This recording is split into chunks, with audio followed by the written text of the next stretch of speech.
All right, guys, what's going on? So right now I'm at a 8-plex unit. Actually, I'm sorry, this is a 10-plex unit here in Bradenton, and this is a property that my partner actually picked up probably about 2 years ago. I believe his purchase price was right around $575,000, but we got a project going on here right now where we had to get this railing replaced. If you can see that in the background there, I'll try and focus for you guys so you can see, but we're getting that project done. That is something that had to get permitted, of course, for this type of job. Being that this is a multi-family, we're one street over from one of the main roads here in Bradenton, and we're close to the airport area. Not that that has anything to do with the permitting of this. It has to do with the noise that you might hear from some of these airplanes above us. But anyways, this is a neat property here. It is a 10-plex again. It consists of this building behind me, which is actually a 6-unit, and then over here, which I'm not sure how this is going to look to you guys, but there is a duplex right over here, and we got a duplex right over here. So that's pretty awesome. So you got the 4 total doors in front between the 2 duplexes that are both block structures, and then you got the 6-unit right here. The neat thing about this property right now is there has been major appreciation. Just in these 2 years, it's gotten to a point where there's been an appreciation of probably close to $25,000–$30,000 per door. So he's looking to make about $200,000 on the resale of this property, and we're going around right now and we're getting a bunch of his rentals, not a bunch, but a certain percentage of his rental portfolio thrown out there on the market, all off market. So we're getting around to all these properties. We're just getting some aerial photos done, some normal exterior photos, and just getting ourselves a nice clean site together to offer these off-market properties to people. So that's what we're doing, and the one thing we could not do here was we could not get the drone up in the air just to get some of the aerials of this complex, unfortunately, which sucks. But if you notice, I did mention that airport that's to you guys. So typically when you're around those airports, you're going to be in a certain level of airspace, which means you're not going to be able to take your drone off the ground, take off, and if you are, you're going to be limited to the amount of distance off the ground you can go. And I've done this enough to know that what would end up happening is I'm going to be able to take the drone up maybe 10 feet, not enough to really show off the complex and the actual dimensions. But we got the good ground level photographs. Now we're going to move on to the next property. Keep you guys rolling.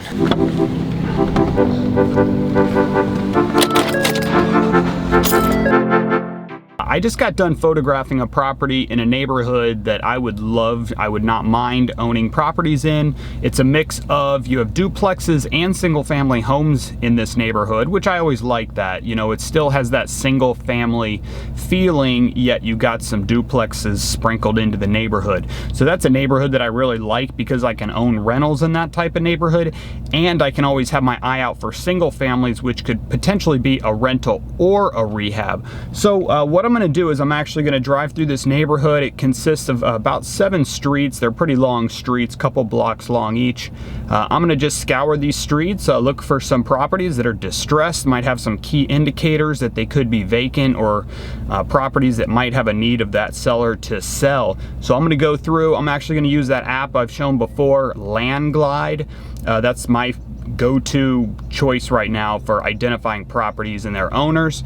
So I'm gonna whip out that app. I am gonna start creeping down these streets, you know, going 5–10 miles an hour. Look for some key indicators on these properties, things like, you know, bad roofs, tarps on the roof, notices on doors, things like that, tall grass, and just start marking these properties. That way I can go home, skip trace them, get the mailing addresses, send some letters to these sellers, and get some deals during these COVID times. So let's get started. Let's go do that driving for dollars. And if you got questions on how to do that, you can check out some of my other videos. But let's keep this day rolling.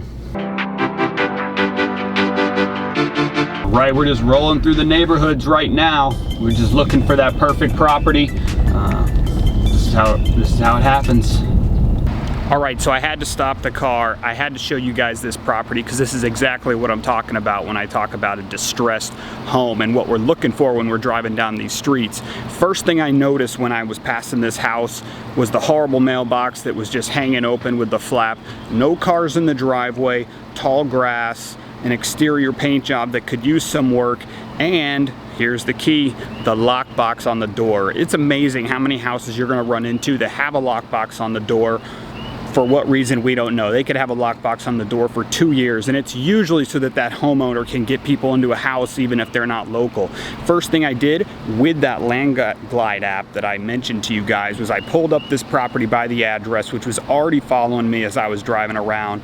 I noticed that it was an absentee owner, so I stopped at the house just so I could do this video for you guys. But this is a property that I would log, and I'm gonna let you guys see just the outside of this. So check that out. You can see it's distressed. It's got the tall grass right there.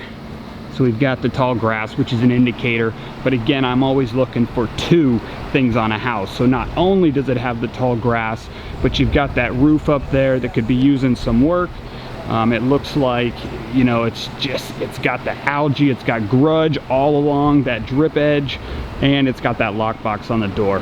So again, this is that perfect type of house you should be looking for when you're out doing the driving for dollars. Let's keep moving, we got more to find. So the one thing you don't know is if a house is truly empty or not unless you go knock on the door. This house that I just stopped in front of looks completely abandoned. The one that's behind me here, and I'll turn around so you guys can see it. I'm actually gonna walk away from this house because it does seem that maybe somebody lives in there, which would be amazing to me. This is a property that you walk up and you look at it, and you are saying to yourself, there is no way that somebody lives in this property. That's not the case. I walk up to the driveway, I'm doing this video, I can hear a dog inside the garage.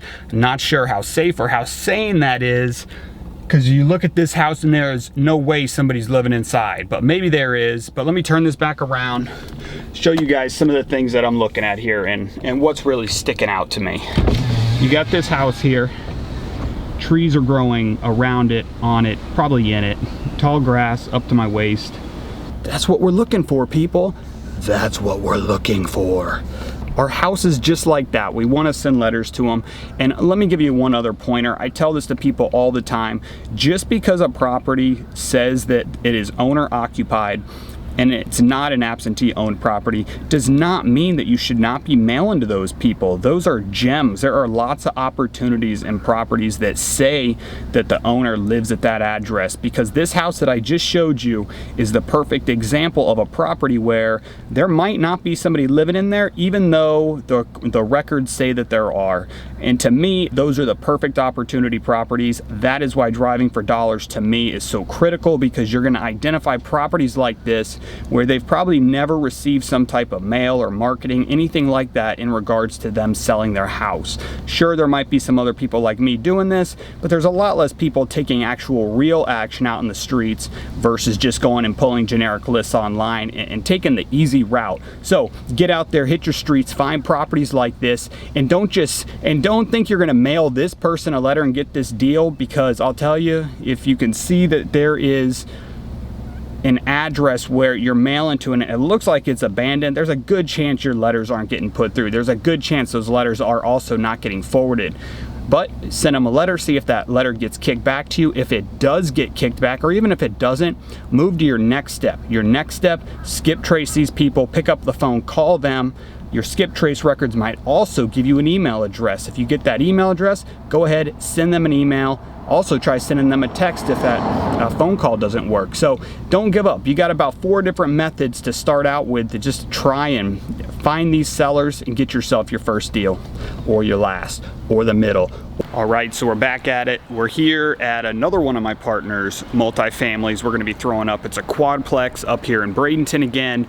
I'm actually gonna finally get the drone up at this one, so just wanna show you guys how I going about getting that drone up in the air.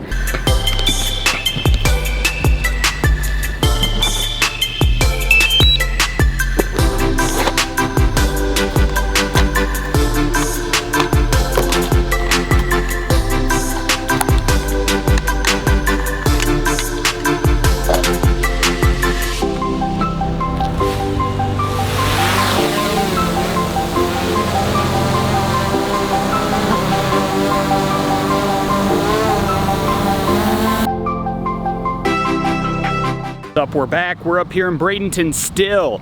And I told you guys earlier, we had a property up here in Bradenton that closed yesterday. So I got up here, I'm gonna throw a sign in the yard because it's all about taking advantage of properties that you're dealing with. If you got a property out there that's on main roads, on streets, something like that, you should be taking advantage of any kind of exposure at any stage of the process that you're at with your property. Meaning, once you're ready to list your property on the MLS, on the retail side, you obviously want to have signs up, even if it's for sale by owner. You want to be letting neighbors, people know they're driving down the streets. And whether it's even just going through the rehab, take advantage. Throw that "We Buy Houses" sign in the yard if that's what you're looking to do. If you want to grow your business, take advantage of any opportunity you have. You just threw thousands, if not tens of thousands of dollars into an investment. It's a risk. You don't know what's going to come out of that. This could be a bust. We might not make a single dollar on this rehab, but what if we end up with a lead, maybe 2 leads off of the signage that was in the yard, and that turns into a $10,000, $20,000, $100,000 deal? You never know. So always take advantage of the opportunity that you got right in front of you. So we're gonna do a little walkthrough here. I just wanna show you guys the property. I show up, it's a Saturday. I got a crew here. You can see they got their trailers sitting here. I can already hear noise going on in the background, so I know they're already doing their demo work. So they're kind of beating me to the punch. We closed on the property yesterday, gave them the green light probably like 5 o'clock yesterday, our guy, that he could have this project, and I already hear them working Saturday around 10 a.m. So that's awesome. I love the hustle, but they're beating me to the punch of getting my before pictures and video done. So let's go do a walkthrough here. It's a small 2-bedroom, 1-bath house. Let's head on in. I'm probably gonna freak the guys out. They probably don't have any idea somebody's showing up today. Wow, looks like it's a nice little tight fit, but we're gonna get in there because that's what we do. We crawl in windows. So hear the music. We already got demo work going on. All right, so we're inside. It's a 2-bedroom, 1-bath. This is gonna be, worst case scenario on this property. We turn it into a rental, but the idea is we're gonna throw some money into this one, throw it on the market, see what kind of activity we can get right now during this COVID-19 and everything that's going on. So let's get that walkthrough going. You guys can see it's just a solid 2-1. It's got a nice little setup. It'll make for a great rental. It has the linoleum type flooring throughout the house. We got ourselves a 1-bedroom over here. It's got the older crank style windows.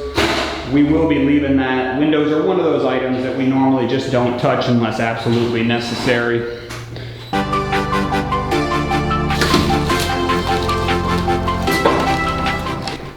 Hey, you guys have a good day. You too. All right, so you guys can see there's that demo going on inside. They're ripping out the kitchen there, knocking out our demo on the weekend so we can have a nice, fresh, clean slate beginning of the week. But for all I know, this property will be finished in a week. But you got a nice little decent backyard here. It's fenced. It's the perfect rental property. Again, it's a 2-bedroom, 1-bath. It's block. The roof was 4 years old on this property. Not that it looks that way, but that's what our permits show us. It's got this little shed right back here as well, which will make for some good storage. People like that. And there's enough of a yard here where somebody could actually pull a work vehicle back here, and we're in a non-deed restricted area, so you don't have to worry about anybody coming and giving you a hard time. Neat thing about this property was brought to us by a wholesale group, so it's not one that we found ourselves through our own marketing. It just came to us through just having a reputation here in town that we are cash buyers. Interesting on this one that I want to show you guys, I'm gonna turn around. House actually right behind us was a lead from 2 years ago that I had. So I'm gonna keep going after that property, see if I can't get that owner to make a deal with me. I like the fact that it's block and it has a detached 2-car garage. But again, let's keep this day rolling. On to the next property. Whew. All right, we've made it back. We just spent most of the morning up in Bradenton. Now we're back at the house. It's time to do a little bit of video editing. Oh, let's see what we got here. We got a live one. Call from Bandit 799K. Good morning, this is Dane. Hey, listen, I'm calling about your 7-unit place. Okay. It's directly on Stickney Point Road. And hey, everything's negotiable. You know, it depends if somebody's looking for seller financing or they're coming in all cash. Well, what I'm gonna do is the website address I give you, you just click on properties, and everything we're bringing to market right now, off market, will be on that page, so you'll be able to see. All right, so as you guys can see, I got a lot of things going on. I'm all over the place. I'm wearing a lot of hats right now. If you guys have paid attention to anything I do on Instagram or just a few of my other YouTube videos, you guys will notice that. But I was really just trying to give you guys a quick little snippet of the day in the life of a real estate investor. You're not gonna have 2 days that ever look alike. You're not gonna have 2 investors that have days that look alike, and that's what I love about real estate. There's so many different things you can be doing in this business right now. There's money to be made in every aspect of what you guys are doing in real estate, whether that's just partnering up with somebody on a deal, whether that's completely sitting on the sidelines or getting involved in the project and not really getting a big return, but maybe just making a few dollars. However you need to get into this business, do it. My partner, you guys have heard me say my partner over and over again, you know, he is the best person I could have ever linked up with in this business just to get that crash course and learn as much as I have, as quickly as I have, with the right person. And that all started by just being available to this person, listening to them give me the steps that they took when they first started out, which was just taking a lot of massive action.